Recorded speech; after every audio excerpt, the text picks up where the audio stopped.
in the rough heart of Dublin's working class districts during the 1960 seconds and 1970 seconds. A different kind of legend was taking shape, one forged not from folklore or song, but from the clang of stolen cash boxes and the roar of getaway engines. The Murphy Gang, as they came to be known, would grow from petty crooks and streetwise opportunists into one of Ireland's most feared and organized crime syndicates. Their exploits during the 1970s and 1980 seconds became notorious, not only for their audacity but for how they exposed the cracks in Irish policing, the corruption in business circles, and the blurred line between crime and politics during one of Ireland's most turbulent eras. At the center of the gang's legend were two brothers, John and Michael Murphy, born and raised in Dublin's north side, a tough, crowded area where life was often a daily negotiation with poverty. They came of age during a time when economic hardship gripped Ireland and legitimate opportunities were few. Young men with sharp minds and little patience for slow progress turned instead to the black market. What began with small-time scams, stolen goods, protection rackets, and counterfeit tobacco slowly evolved into something more ambitious. By the early 1970s, Dublin's criminal underworld was shifting. Old street gangs were fading, replaced by more structured organizations that mirrored the discipline of paramilitary groups. The Troubles in Northern Ireland spilled into the Republic, bringing with them smuggling routes, weapons trafficking, and a new sense of brutality. Amid this chaos, the Murphy brothers saw opportunity. They recruited men they trusted, hard cases from Ballyfermot, Finglas, and Ringsend, and began plotting heists that required planning, timing, and nerve. Their first major job came in 1972, when they targeted a payroll delivery en route to a construction company on the outskirts of Dublin. Disguised in stolen Garda uniforms, the Murphys and two accomplices set up a fake checkpoint. When the payroll van stopped, they executed the robbery with military precision, escaping with more than £100,000 in cash, a small fortune at the time. The job made them rich, but more importantly, it made them confident.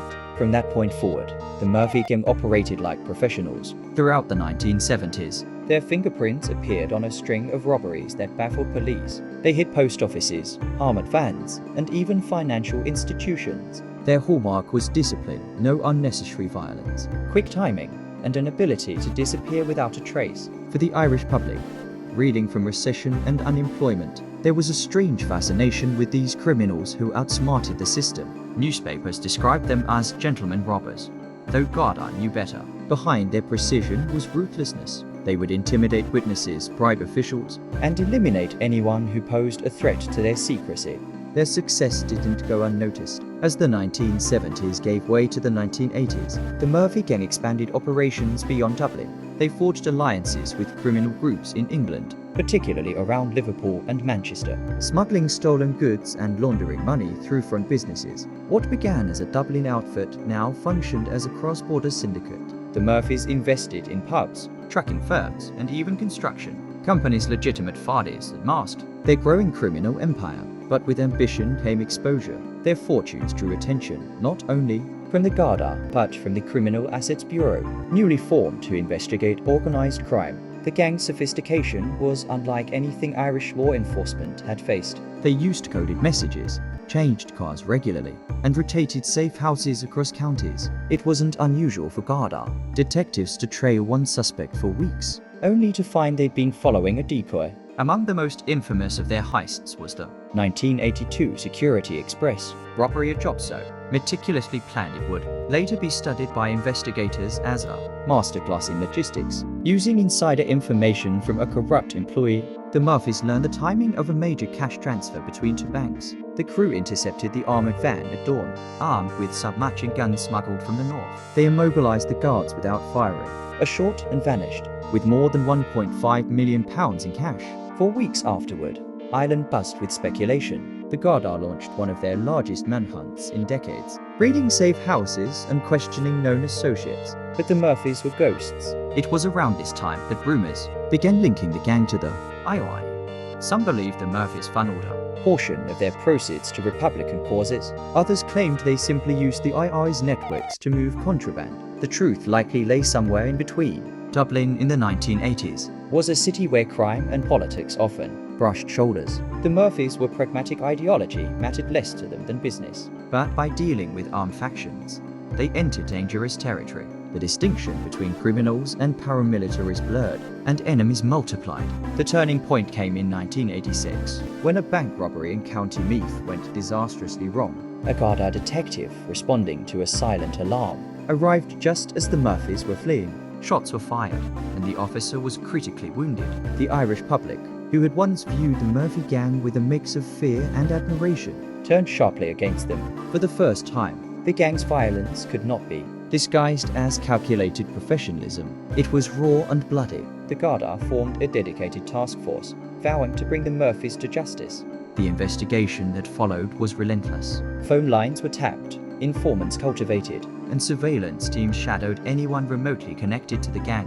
The media dubbed it Ireland's War on the Murphys. Over the next 2 years, Arrests mounted. lower-ranking members were caught with illegal firearms or stolen goods. Under interrogation, cracks began to appear. One former driver, terrified for his life, turned state witness. His testimony detailed not just the Gang's robberies, but their money laundering operations, offshore accounts, and connections with British criminals. By 1988, the Irish courts finally had enough evidence to prosecute. John Murphy was captured in a rural farmhouse near Wicklow after a dawn raid involving armed officers. His brother Michael fled to Spain, But was later extradited under European cooperation laws. Their trial became one of the most heavily covered in Irish history, symbolizing the clash between a modernizing Ireland and the remnants of its lawless past. Prosecutors laid out a decade of crime, armed robberies, extortion, smuggling, and tax evasion. Witnesses described hidden vaults under pubs. Coded ledgers and safe houses filled with stolen currency. The Murphys denied everything, claiming they were legitimate businessmen persecuted for their success. The jury didn't buy it. John Murphy received a 30-year sentence, Michael 25. Several other gang members faced lesser terms, though some mysteriously vanished before trial, disappearing into Europe's underworld. Even in prison, their legend persisted. Rumors claimed millions remained hidden somewhere in Ireland, buried, cash that was never recovered. In the years that followed, treasure hunters and journalists tried to locate it, But the fortune, if it ever existed, remained as elusive as the truth behind many of their crimes. The fall of the Murphy gang marked the end of an era in Irish organized crime. They had operated during a time when Ireland was transforming economically. politically, and socially. The Celtic Tiger boom of the 1990 seconds brought new forms of white-collar corruption, leaving old-school gangsters like the Murphys looking almost anachronistic. yet their influence endured. They had set the blueprint for modern, Irish criminal networks, structured hierarchies, international laundering, and strategic use of violence. In retrospect, their story reveals more than just greed. It reflects the Ireland that shaped them, an Ireland divided by class. haunted by political conflict, and struggling to adapt to modernity, The Murphy brothers were both products and predators of their environment. exploiting every weakness in a country still defining its laws and limits. Today, few traces of the original gang remain. The surviving members are old men, Their names half forgotten, except in the whispered recollections of retired, detectives and journalists. but their legend endures in Dublin's pubs and backstreets, the story of the brothers who defied the law, outsmarted the system, and became the most notorious heist crew Ireland ever produced. Their tale reminds us that, in every city, Beneath its surface of normalcy and order lies a shadow network of ambition and rebellion. For a time, the Murphy gang ruled the shadow. and though justice eventually caught up, their audacity remains a testament to an era when a handful of men could Challenge an entire nation's sense of security. Thank you for watching Crimes Through Time. If this story fascinated you, make sure to hit the like button and subscribe for more. Journeys into history's darkest mysteries. And tell us in the comments, do you think Adelaide Bartlett was truly innocent? Or did she get away with the perfect crime? We'll see you in the next episode. Until then, stay curious, stay safe,